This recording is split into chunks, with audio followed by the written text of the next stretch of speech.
So the batteries are not fixed. Hi, I'm Alice. And I'm Kristen. And this is our bus.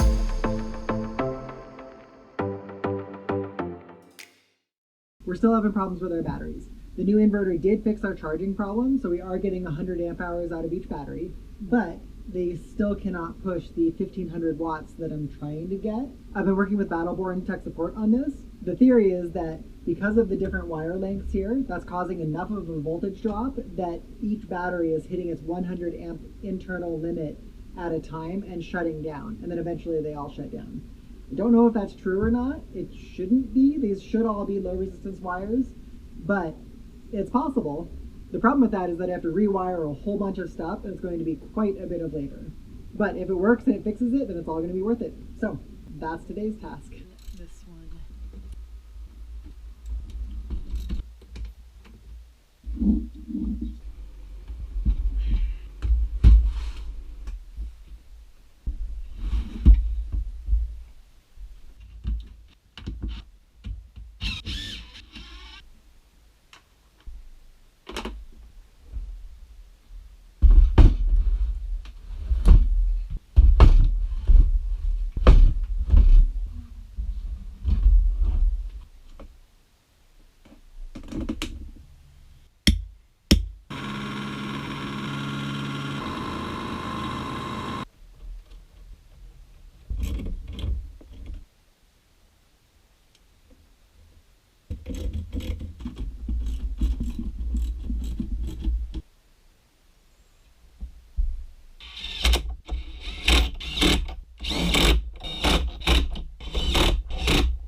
Everything went really well rewiring everything. I now have the exact same wire lengths on the red side and the black side, including going through the circuit breaker here. It coils around and it's the same length as the black one. And all the connectors have been tightened down really well. So let's turn it on and see if it will at least go. Okay, inverter looks good. So now we'll do a load test. Okay, here goes the big test with the boiling the water in the kettle. And we'll see if equalizing all the wire lengths is gonna fix it.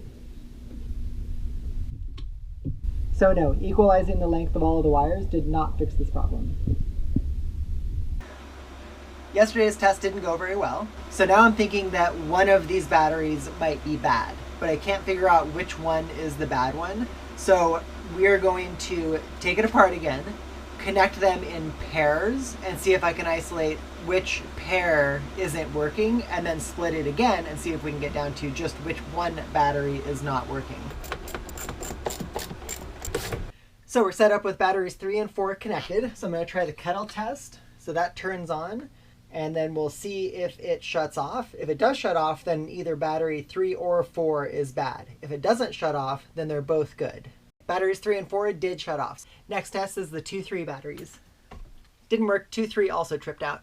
Here goes the test for batteries 1 and 2, and tripped off. So I updated the wiring, I removed the rest of the 12-volt system from it, and I connected batteries 1 and 2 and did a test, and then 2 and 3 and did a test, and then 3 and 4 and did a test. And all of them have the same problem. They still just shut off. So that means that any one battery isn't bad. So I don't know what the problem could be. It's so frustrating. So I had a thought. What if the kettle, when it reaches a certain point, is having some voltage kickback or something that's causing problems? So we have this little 1500 watt electric heater, and this will be a steady current draw, I'm guessing. So let's see if that does anything different. 1427 on high. So this is the same level test as the kettle. So I'll need to recharge the, oh, and it turned off. So no, it is not the kettle. All right. The next idea from BattleBorn Tech Support is to remove the circuit breaker from the circuit. Okay, and see what happens.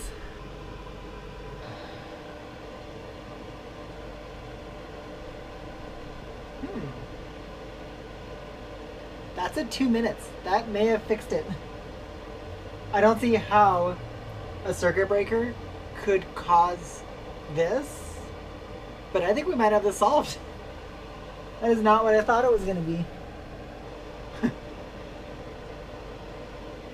So it appears that I've spent about $3,500 on batteries and inverter and all of this stuff. And the problem the whole time may have been a like $4 circuit breaker off Amazon. So I'm gonna dig into this more, but if this is it, I don't even know what to say. Okay, we're running this test one more time before I buy the new parts for this. Start the stopwatch, turn on the heater. I had ordered this circuit breaker off of Amazon because it had fine reviews and it was a fine price and it seemed like the right thing. But just now I looked into the details on the reviews and there were a couple of 1-star reviews that said that it would do exactly this. It would disconnect without throwing the switch, which means it's just a bad unit that they didn't test and is not safe. It could trip in any amperage. Yeah, that's the 2-minute mark. We got this fixed. It was the circuit breaker. Okay, that is the piece of junk.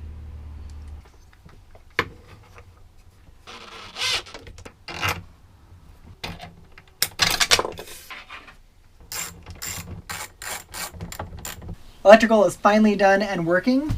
That was quite the journey to figure out what all this was.